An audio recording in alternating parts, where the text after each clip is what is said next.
Gossip Talk Shows. Here, find your own voice, lead from within. Are you somebody who is struggling to discover, to overcome self-blame and guilty effective strategies? We're going to talk about the strategies and personal growth. And also, Carol Ann, you chose this topic. And would you like to explain the topic to our audience, please? Yeah, thank you. And explain the topic. The topic, discover how to overcome self-blame and guilt, effective strategies for personal growth. What I was looking at is, what are some ways in which we can encourage ourselves to let go of self-blame and guilt? Because it's something that we do. Sometimes we don't realize that we do it. We blame ourselves. We hold on to guilt, and actually we're not aware we're doing it. It's as if it's there. And I'm aware that I've been doing that with quite a few things and not realized that actually there's a guilt going on here. There's something guilty, or I feel that I'm to blame. And I hadn't been aware of it. It's just that it was that memory of what happened just kept chewing over and over in me. So there's something about maybe we're attached to that emotion. So we find ways of hanging on to it. And our minds are really good at just closing down on what is actually happening, because it wants that emotional charge that is attached to it. So I just thought it'd be a great topic to explore, as it's also part of self-forgiveness. And as we're doing a workshop in, was it 3 weeks' time? Yeah, 3 weeks' time. I think I have to count. About self-forgiveness. I just thought this might be a great aspect to explore, to look at, and to let people know about our workshop that we're going to be running. You're muted.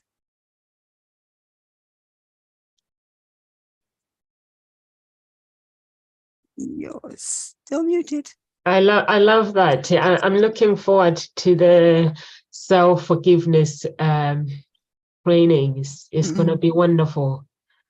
It's going to be really amazing. Yeah, I actually love the topic, because we intend to actually blame ourselves where we don't need to actually, and we intend to feel guilty. So it is very, very important to actually, if we want to grow and become who we want to become, is very important to actually understand what self-growth is, and also it's important for us to break free. Why do we feel guilty? Why do we self-blame ourselves for the things, even if it's mistakes? I don't think with mistakes we're meant to blame ourselves. There are some things that can be undone. Mistakes can be undone. And there are some things that can actually, you can just move on with your life. If something happens in your life, just in order for you to overcome, you have to deal with it, accept it, and allow yourself to move forward with confidence and positivity. And also the importance of self-compassion, because when you blame yourself, it means you don't have compassion towards yourself. So it's important to actually not have compassion to other people, but ignoring ourselves. So we need to have self-compassion. We need to acknowledge ourselves. Things happen in life. Things that will throw you with some unexpected things. So all you got to do is just keep going and just dealing with things that if you can deal with it, is a bonus. But if you know that you cannot deal with it, I just surrender all to God. Honestly, I know life has no guarantee for tomorrow. And for me to blame myself for the mistakes that I've made, some people, they enter wrong relationship, and then instead of heal, move on, they will keep blaming themselves. So you get a job, a wrong job, that end up with having be a nightmare. People will blame themselves. But the thing is, if you didn't try, you wouldn't know the results. So it's important to try. Try to live the life that you want. Try, instead of blaming yourself when mistakes happen, forgive yourself. Self-forgiveness is very, very important. I don't know what you think, Carol Ann. For me, I just believe that it's important to forgive ourselves if we do make mistakes. Absolutely. And it's recognizing, it's actually going back to what happened, and actually recognize what happened there. And rather than blaming ourselves for it, just say, okay, this is what happened. Acknowledge it. It happened. You can't undo what happened, but what you can do is move forward from that. Stop holding on to it and beating yourself up with it. Just acknowledge it and let it go. And maybe there's I love what in the Homer Simpson, the Simpsons, that there's a phrase that he says, you can't keep blaming yourself. Just blame yourself once and move on. I don't know, what a lovely phrase. But yes, just move on. But that's easier said than done very often, because there's something about we do hold on to it. So acknowledge what happened. What is it you're blaming yourself for? And instead of blaming yourself, just say, okay, what am I responsible for here? And just take responsibility for what action happened. What did you do? And then just say, okay, I'm responsible for this. This is the consequence. This is what's happened. What I now choose to do and will commit to is putting things in place such that that doesn't happen again, so that you can actually learn from it. You make that commitment to learn, to grow, and to make sure that it doesn't happen again. That's the best way to be able to move on, because that can let you release you of the blame, of feeling the blame, and be able to move on, because holding blame on yourself is a real heavy weight and is not healthy. Again, it's that stress in your body, the physical stress, the mental stress, and it doesn't help you to live a healthy life or even a joyful life. So it's bringing happiness and joy back into your life, where you can start dreaming again. You can start looking forward, moving forward, because you've addressed what happened in a positive way that allows you to release it and move forward. So certainly acknowledging it and then letting it go is the healthy way to do it. What do you think, Namsa? You're muted again. Acknowledging it and let it go. Yeah, it's very, very important, because like you said, Carol Ann, that acknowledge and start dreaming. And when we go through things in life, we have to, it's important, like what you're saying, that we have to allow ourselves to actually acknowledge what has happened, and also the roots. Everything, every tree, when the tree is grown, when you're growing a tree, there's roots of the tree. You go and plant the seeds. So whenever there is a problem, you have to look at the roots, because if you cut the problem and leave the roots, that means that the problem will surface later. So if we make mistakes, instead of blaming ourselves, we need to go back to the roots. What caused this thing to happen the way it happened? Is there any way that we can go back and cut the roots? Like myself, I was okay, I was listening to my pastor, and I'm like, okay, makes sense what he's saying. And I listened to the other one. It makes sense. They are both pastors. They work together, but they're talking about different subject, talking about the similar things. So I'm like, okay, this is where I came to a decision. I was like, this is where I want my life to be. But it is taking very slowly, and it's taking very, very long. So I was like, okay, now I need to go back to the roots of the problem. I don't know. When I was born, I don't know what happened. I don't know why they decided to divorce. I don't know whether they're telling me the whole story. So I was like, so now what I need to do is I need to go back from the day I was in my mother's womb. I need to cut off every negativity. So I'm on 9 months now. So I'm going each and every single day. The day I went to my mother's womb, she carried me for 9 months. I'm cutting every negativity, anything that was spoken, or my father spoken to my mother, that upset my mother while she was carrying me, that is slowing my progress down, or anything that was spoken to my parents, or anything is simple. It takes a family member to say something negative, or somebody to say something negative. So I'm going one by one each day. I'm cutting every day. So now I've gone to I think I've gone to 9 months. Yeah, full 9 months. So after 9 months, but I need to do it until I'm the age of 44, because I'm 44. Okay. Which is 16,000 days. 16,075 days. Wow. So instead of me winding up and blaming, so I'm like, okay, I think I was like, it makes sense. The pastor's making sense.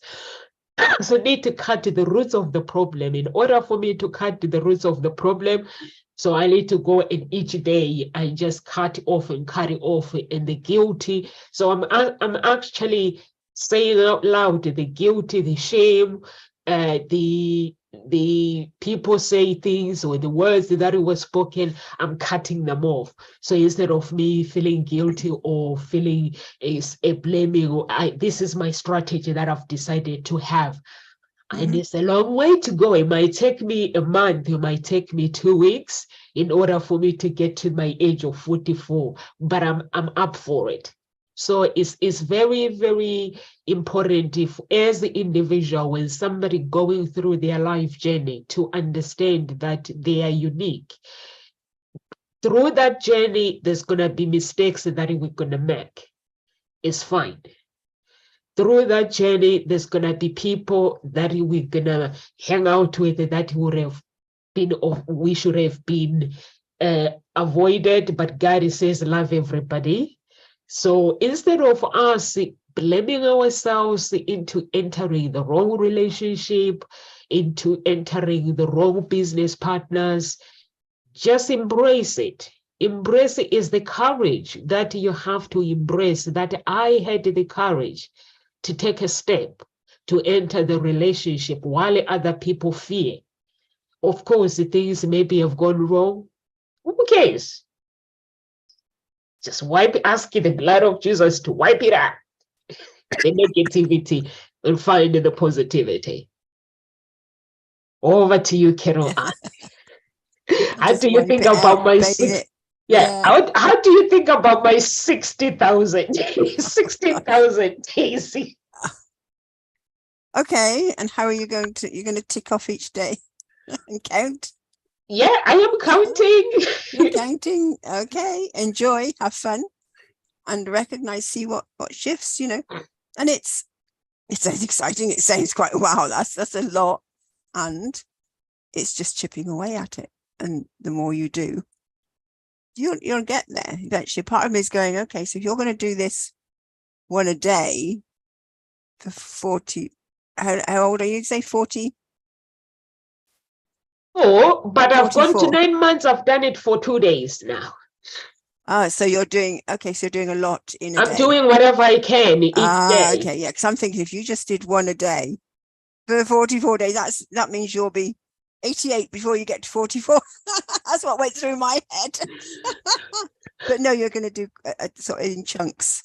Yeah, Time in a yeah, day. That yeah. sounds So good. yeah, Yeah. so I'm Yeah. doing it. I was doing it very slowly because I didn't have the strategy. Now I have the strategy. Mhm. So I worked it out last night how to do it. So Yeah. I'm just gonna do it and just cut the roots, cut. Yeah. Yeah. And And it's it is about going back to the roots yeah, and making sure that you've got that, you're completely severed from them, or it's pulled out completely in some way so that it can't regrow. It yeah, can't come back again. And again, yeah, learning from it as well, as I was saying. But it is, yeah, going back to the source, going back to the roots and clearing that, because that's what has it keep coming back, and it's what has you still hang on to it. So certainly, and that sounds okay. I'm intrigued to hear your journey and see how that progresses, because it's one way of doing it. And yeah, what we need to realize is that what we're suggesting on here, we're just offering ways of doing something. yeah. It doesn't mean it's the only way. Right It's way. the right way. There is Yeah. no right or wrong. It's what resonates with you, what feels right for you, what you think, oh, I'm going to give that a go. You can see something in that for yourself. Give it a go and see how it works. And it's about reviewing it as it goes along. And if it doesn't work for you, that's fine. There is no failure, just feedback. If it works for you, brilliant. Yeah. Just do more of it. But it's just noticing. And very often it's what we need to do is notice the little changes, because that's what we tend to miss, are the little changes. We're looking for the big changes all the time. It's the Notice little one. it's It's the little ones. Yeah, yeah. They over time have Yeah. massive impact. So yeah, brilliant. I love it. And something else you can do to release the past, to release that blame, is do some tapping. Just acknowledge that by acknowledging that it's there, what that blame is, or how you're blaming yourself, or what it is you're blaming yourself for, and then just do some tapping.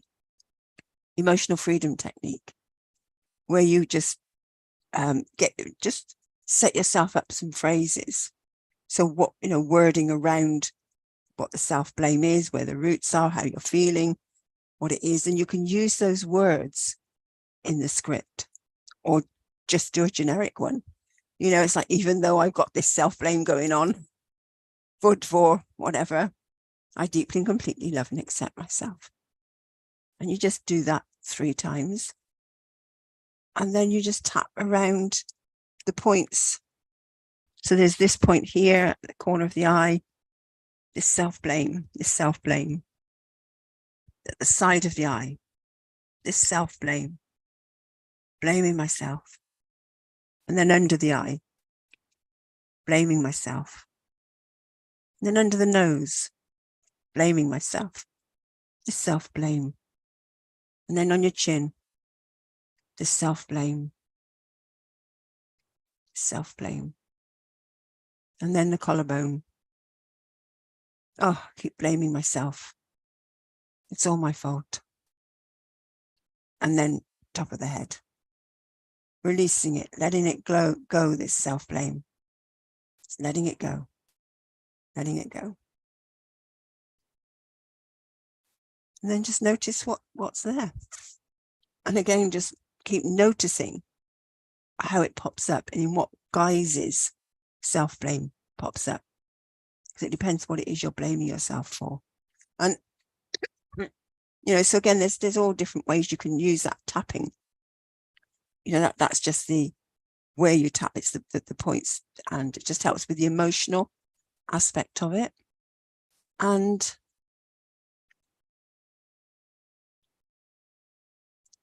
then it's about using your words. I just used a generic phrasing there.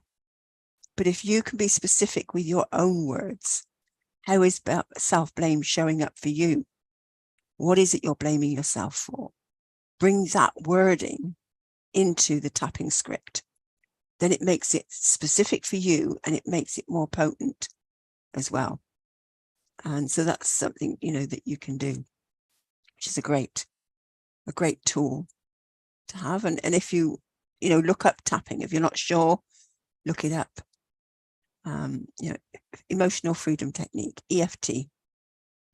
And there's a few great websites out there. The Tapping Solution is one that is quite a top one to look at. So self-blame. Why would you want to carry on with it? Why, indeed. So Susan Jeffers says, taking responsibility means not blaming yourself. Anything that takes away your power or your pleasure makes you a victim. Don't make yourself a victim of yourself. So remember, it's that victim versus creator. Are you falling into that victim role? Step up and go, no, I am creator of my own reality. For some reason, I created this, and I now choose to recreate in a different way to move forward and let go. Let go. That's the past is in the past. But what you're doing, Namsa, is letting go of those energetic roots that hold us, that bind us, that can have a link to past, either past lives or it's generational. It can be either. And generationally, energetically, that having self-blame can come down and be part of your DNA because it has come down the generations. So by actually cutting those cords, cutting those roots, will help you to then, and it does actually change your DNA. You reprogram yourself. So there's lots of things you can do.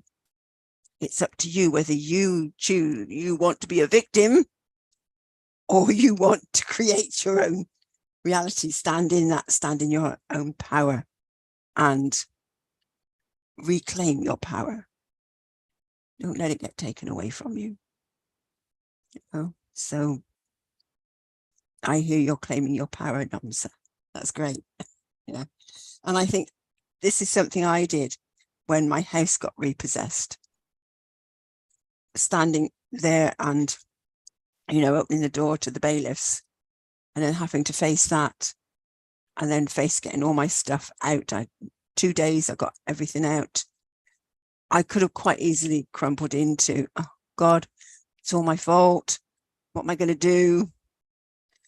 Being in that space would not have got people, friends, family rallied around, coming to help me for those 2 days, organizing everything such that everything that I wanted to get out of the house was got out of the house. It either went in my caravan, which I got removed.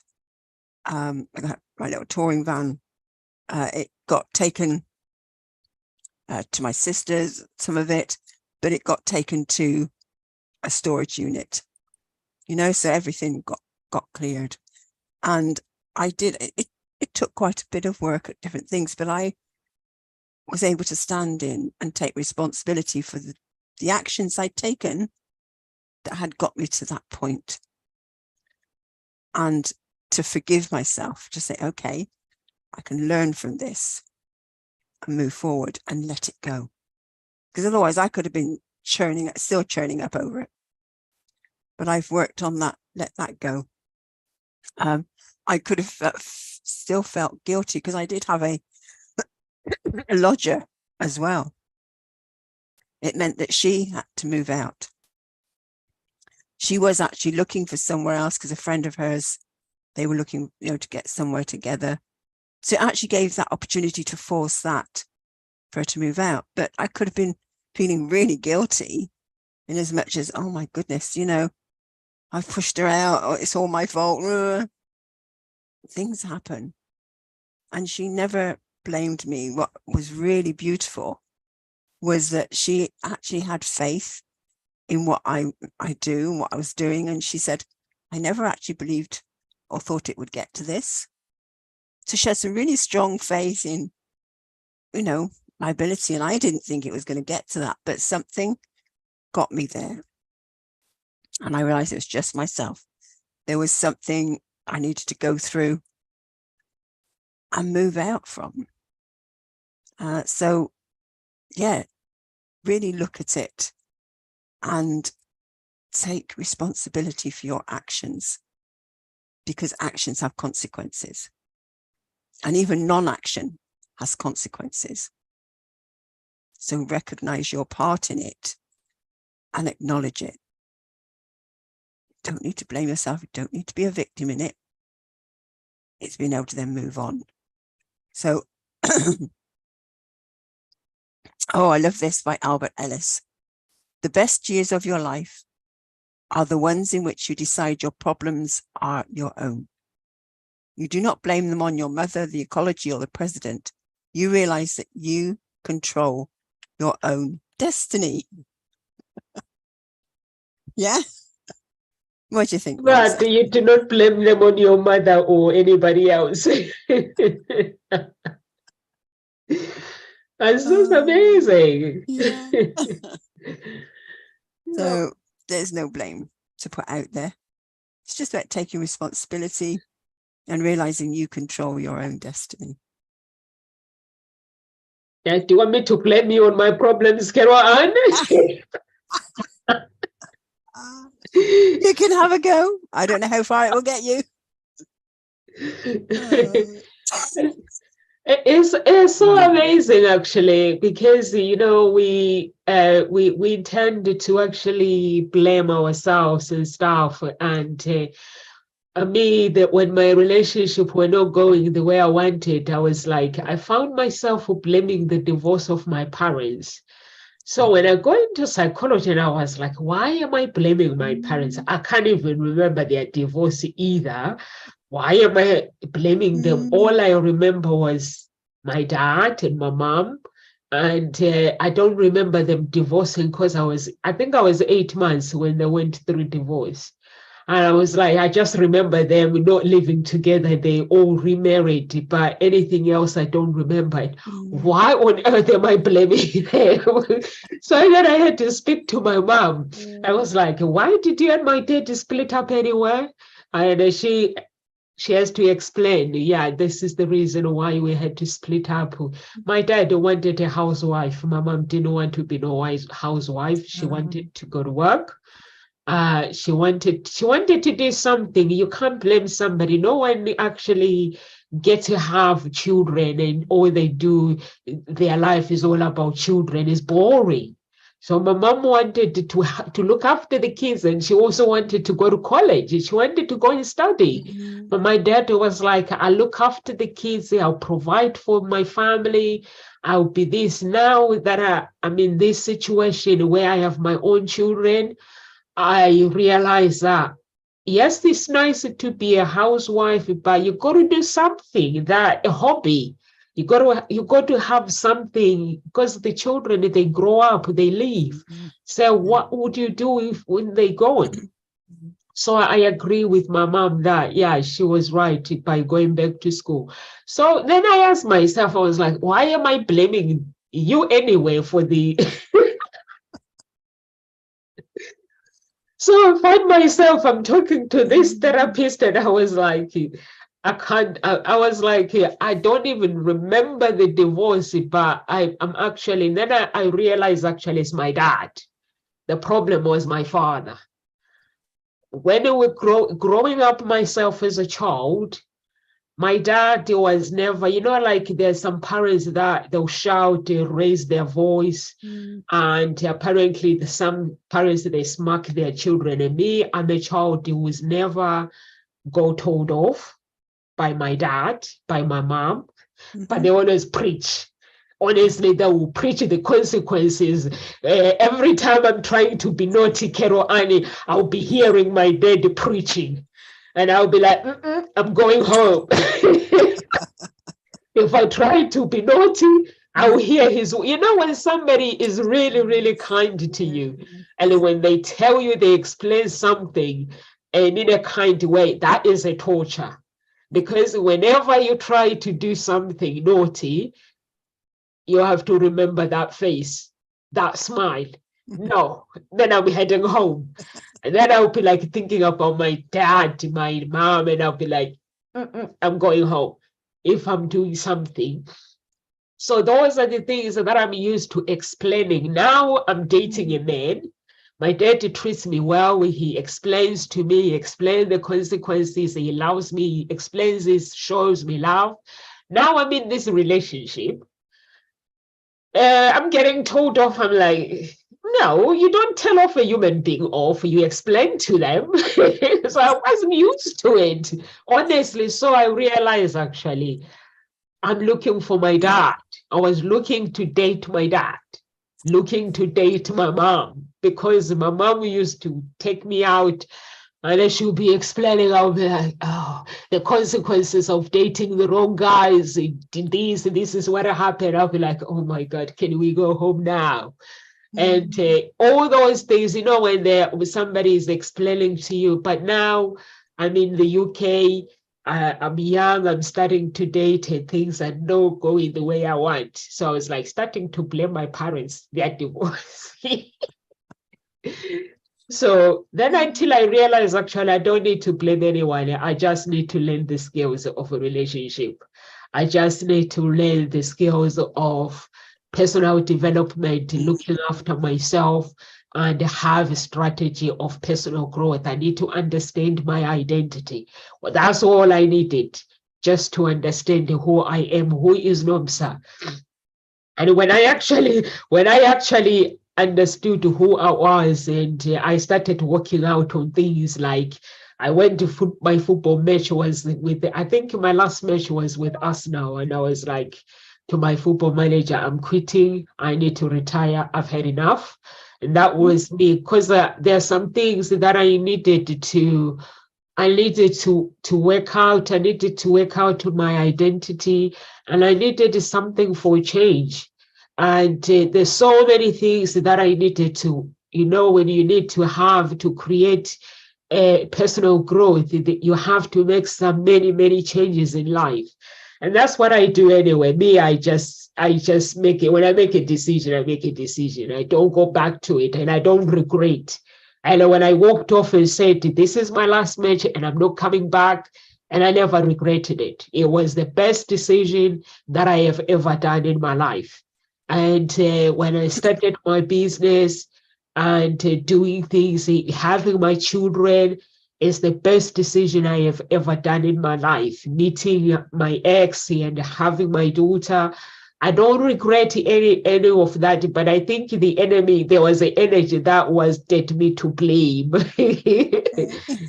I don't know, Carol Ann, I like the story about your house, actually. When you went to bankruptcy, and how you dealt with the situation, and how you actually managed to actually do all these things that you do now, because losing a home is a foundation. I didn't realize actually that the home is actually the foundation of life. I didn't realize it until I went to homeless myself, and I was like, actually, a home, even whether you have an office, whether you have anything, but a home is a foundation, honestly. And when I was living with when the woman let me down the last minute, said, Nomsa, the house, we've changed our mind. And I was like, I had hope, I had expectations to move into this house. But do I stay here? Moving on, and it was like people needs to move in, and now I'm gonna hold everybody else and things. And I was like, you know what?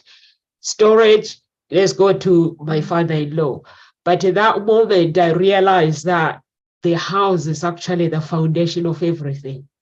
Without a house, that means your life cannot be how you want it. But I did what you did. I had to carry on with life. And I had money. And that moment made me realize that sometimes just because you have money, there are times where money cannot solve the problems. There are times, and also I wasn't for me, when I'm making decisions, like now I'm looking for a home. I won't move into a home that I don't like, regardless of what. I will not. Honestly, after lockdown, when I was looking for a home, I'll go to look for a home estate agent, and I'll have a look at the prices. If it's too much, I walk away. I'm not going to take something just because I'm living in a beautiful house showing off. I will not do that. Number two, I have to, when I see a home, when I walk into a home, it's like a dress. When I walk into a shop, I had to go, wow. I have to imagine my body in it. I have to imagine me naked in that, how my body shape is going to be like.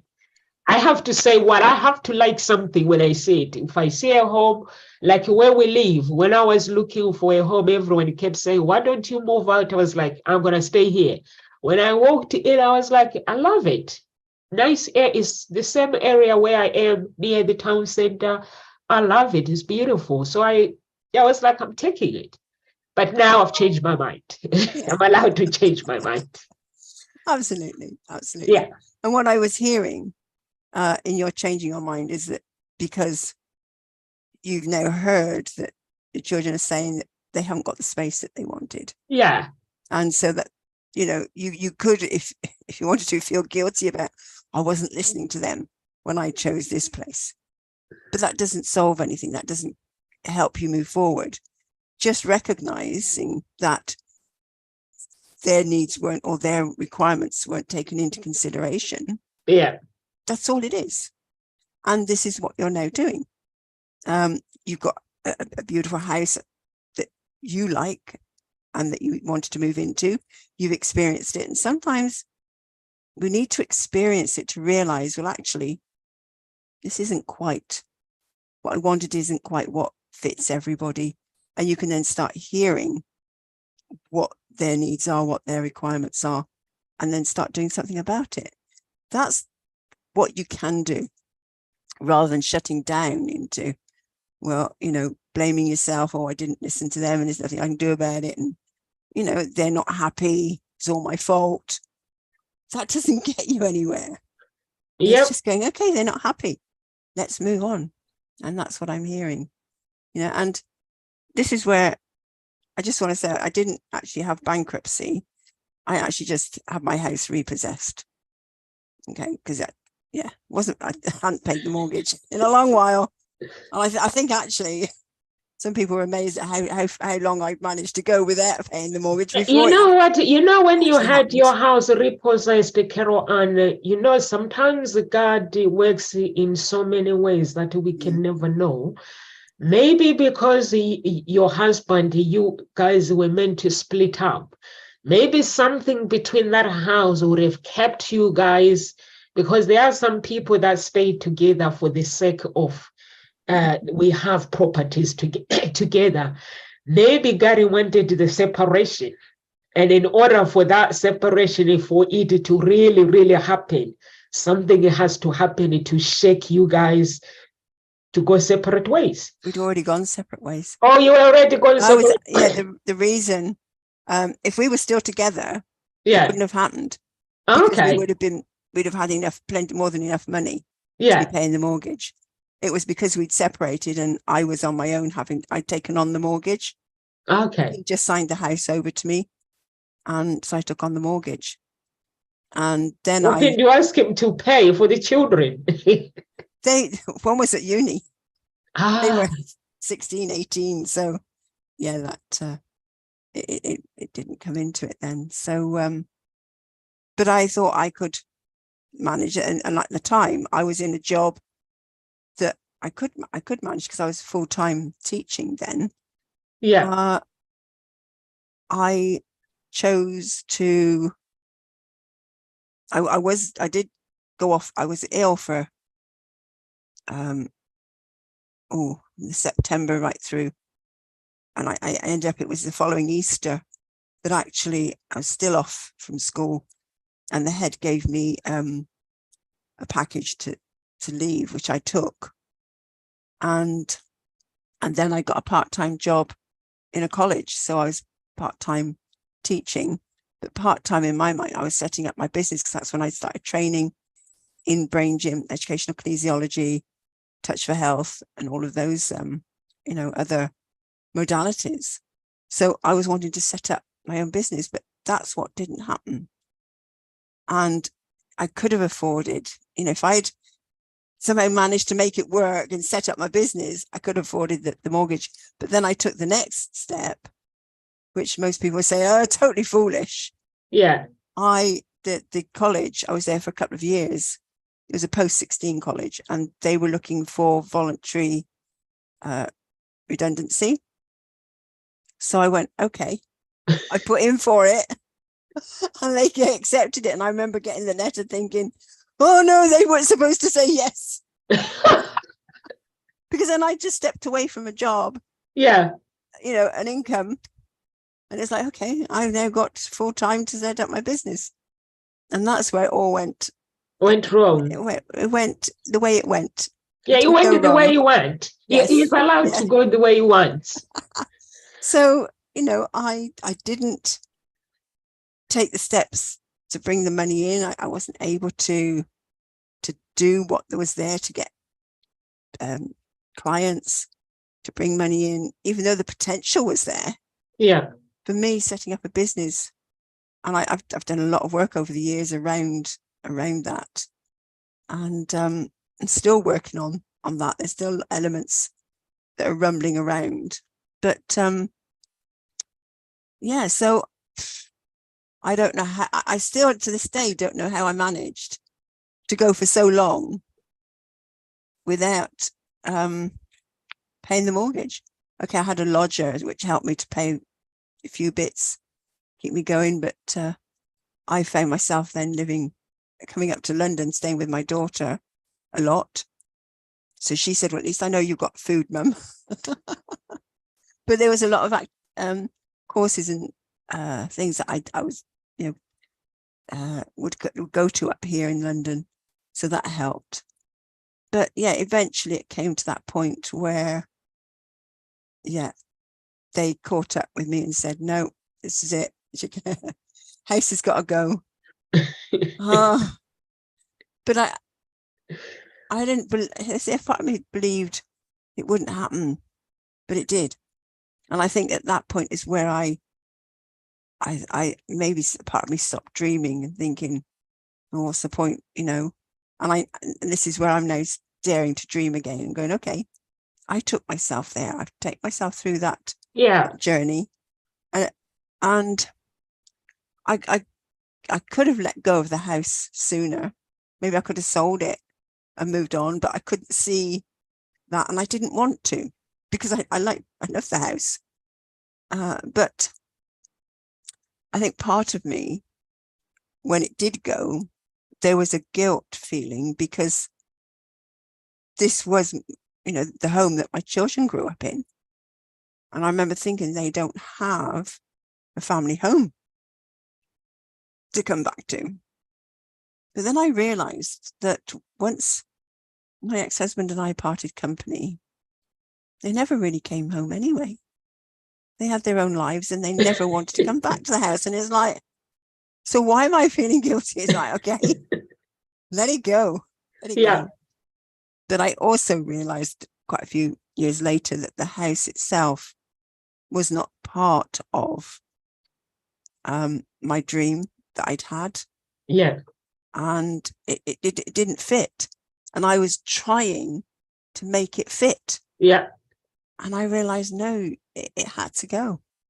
It wasn't part of it. And it's, so yeah, I was able to let go. And it's like, I don't feel guilty anymore that all the stuff's gone. My two girls, they don't have the family home that they had. It wasn't the same, but my eldest daughter lives in Australia now, so what would I be hanging on to that home for? Because she wouldn't come back to it. She manages to come back occasionally, but she loves Australia. To her, Australia is her home now. So yeah, it's we have to acknowledge or recognize what's there, and then just let it go. What happened is what happened. Yeah. Yeah, and I'm still. I need. There's things I realized that I was doing. I was making it more of a hobby. What I was doing, I was having fun. I love playing around with it, but I'd set the intention. Okay, somehow through this, the money will come in. But there were actions that I needed to take that I wasn't taking, and I've now started taking. So I've had some clients, and then it stopped. So again, it's that cycle of, okay, is that yes and no? What's stopping that? And just keep working on clearing that all the time until I just get, there's a breakthrough that will have. And that's what I am now daring to dream about again, and believe in, that if I keep following the path that I've been guided to follow, something amazing is going to happen. And rather than thinking that God is dangling this carrot in front of me and it's always moving, it's always in front of me. And, because at one time I used to think that, and I used to get really annoyed and go, for heaven's sake, will you stop dangling a carrot? It's like you dangle the carrot and I never able to grab it, so, but anger and frustration, it doesn't help you move forward. In that moment, just, okay, feel it, and then let it go. Is he really dangling a carrot? Or is it that you're not in the moment present to what you could be doing? You're always out there in the future. And that's only just something I just thought about. I was always out there in the future. So, yeah, I could blame myself. I just take responsibility for my actions and what happened.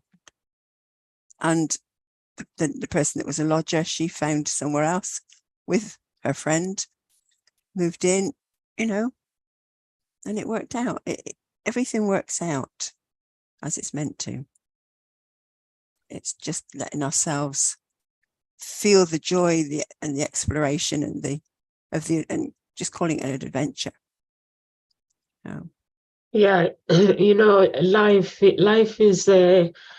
is a game. You have to know how to play the puzzle, because when you live in the present moment, you'll be able to be aware of your blessings. You'll be aware of what life is. Life is a blessing that we get, and our breathing is a blessing. And some people, they live in the future. And when you live in the future, when your expectations are not met at that moment, that means you get frustrated. And if you live in the present moment, you have to be open, like myself. Like when I said to you, I changed how I pray.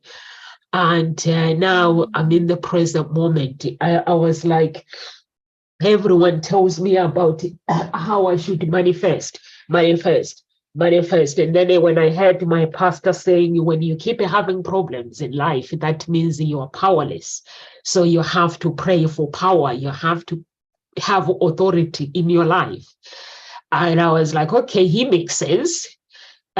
So my progress is very slow. So that means I'm powerless. So when I decided to actually claim that power, reclaim that power, and be in the present moment, and my mindset, everything is changing now, is changing for growth. what I thought was joy, the mindset, the everything. Now I'm experiencing this life where when whatever the energy comes in and hit me with the negativity, I'm like, okay, I'm in the present moment. I am just putting everything out there to God. I'm like, God, you say this, you say this. So I'm in the present moment where I'm no longer, when I pray, I'm no longer manifesting for anything. I'm just asking him himself, the man himself that everybody's preaching about. I'm like, okay, my pastor tells me that I'm powerless according to his science, according to his theory.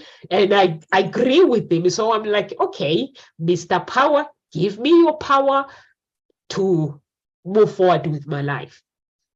So that's why the opportunities are coming in. The opportunities are showing me that, Nomsa, you can actually pick and choose the life that you want. The path that you want to take, this is the path that you want to take. So I'm able to actually see life in a different perspective, that actually I've been praying, manifesting for money. I'm like, manifesting for money. Here's me, I'm fasting in my mind. I'm like, God, bless me. I'm like, I don't need to ask for his blessings. I need to ask him actually.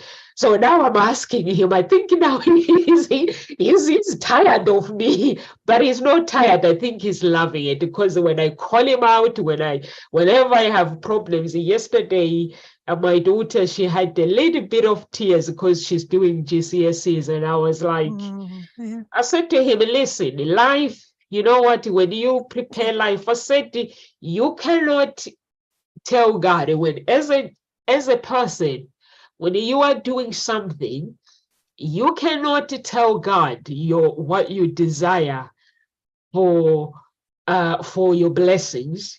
But what you can do is you can ask him himself to give you what is written about yourself.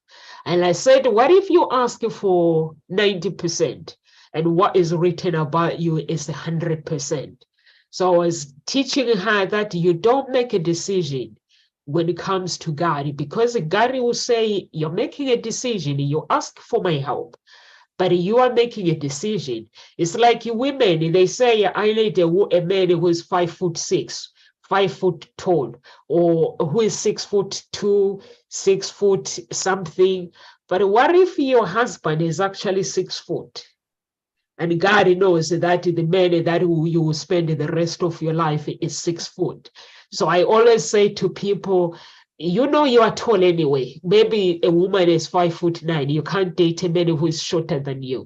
Why would you just tell the universe that I need a man who is 5'2"? That means you are taking all these opportunities that God should be giving you. Just say, tell the man what you want. I need a good man. Provide me with a good man that I want to spend the rest of my life. And that's what I do. And that's what I did then when I was single, looking for a relationship. But then I forgot. But when my pastor was preaching it, I was like, oh, he's telling me my character. This is my character. So now I've been listening to everybody saying, manifest for this. I was like, I'm not manifesting no more. I said, God, you know my problems. And now I need my blessings. My blessings for me is him. If I have him in my life, can you imagine the blessings I could be? I could be a billionaire. Okay. If I himself, he wouldn't say, because if I keep manifesting, he will give me 100,000, 1,000 pounds, 2,000 pounds. But if I humble myself, Kero Ani, this is the decision that I've made, that if I humble myself and say to him, this is who I desire for me. This is who I desire, is you, God, that I desire for my children, that I desire for my marriage. Then if his present is in my present, he will be able to fix, he will be able to actually help me with my mindset, connect me with the right people that can help me. some people, they pray and they sit back waiting for miracles to happen. Miracles don't happen just by sitting there. So when I'm praying, when I'm actually asking God to actually be in my life, I'm bringing the man himself to show me my real path, because my real path I know is bright, but the problems have clouded my life. So I want him to clear the cloud, my path to be clear, so that I don't live in shame, so I don't live in guilty, all this guilty that I live in, I don't. Tony Robbins says he has to memorize the scripture in order for him to be he had to memorize the Bible, every scripture in the Bible, not to memorize. He says he had to read and keep the information, almost everything he had to learn. Jim Rohn taught him how to do that. And that is a clever way to actually connect with the man himself, because when you know the scripture in your head, whatever the problem you go through, everything will be sorted out. So that's what I've realized, the secret of asking God to help you. And I'm just doing that. I don't live in regret, in shame. I don't live in a self-blame. I know I make mistakes anyway. He knows that. All I'm doing, I'm humbling myself and telling him that, you know what, I'm not perfect. I'm a sinner. I sin against you each and every day. But have mercy here. I'm just telling him to have mercy and just come closer to me and help me with my life. I want to know the secret to succeed. How do I succeed? He is going to help me. And that's why, you see, the Bill Gates, he became the person that he became, because he was able to humble himself with the other billionaires. They were able to humble themselves and know how to cultivate the mind, the secret of success, and invent something. So you see, if I have God in my life, I will invent something that will give me my future for my children. So that's right, and help for you today. To let go of any self-blame or guilt. It just allows, it melts it all away. Absolutely. Then you can move forward. Beautiful. Absolutely. So I'm sure the audience would like to hear your strategy. Letting go. I was going to say, it actually aligns you with your best self, your higher self, with God. And it is that letting go, and it's just it is a conscious choice to let go. But sometimes letting go is like, I want to let go, but that hand will not let go. It will not open up. Okay, so what needs to happen? You know, and there's lots of different things that you can do that eventually you'll just go, okay, and let go. So if you're not able to do it for yourself, and if you're somebody that maybe doesn't believe in the power of prayer, give prayer a go or reach out. We're here. There's one of us, there's coaches here that can support you in actually being able to let go. You know, what is that self-blame? What is that guilt that you're holding on to? How is it serving you? You could actually just journal about it each day, just write, and then just write and highlight something positive about yourself. Because it is, as we've said, it's about forgiving yourself, but it's also about practicing self-compassion and being positive about yourself. So we're here to support you. And what I'd like to leave you with is actually, there's a couple of quotes. One is, there are two kinds of guilt. The kind that drowns you until you're useless, and the kind that fires your soul to purpose. So which one are you going to utilize it as? You know, that's a great thought to leave you with. That's by Sabah Tahir.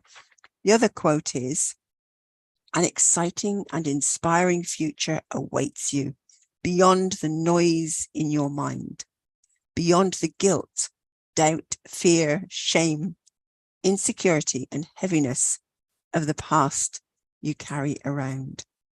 It's by Debbie Ford. So lift it off your shoulders, let it go. As I said, the past is in the past. The present is right now. It isn't here. It's all in your mind.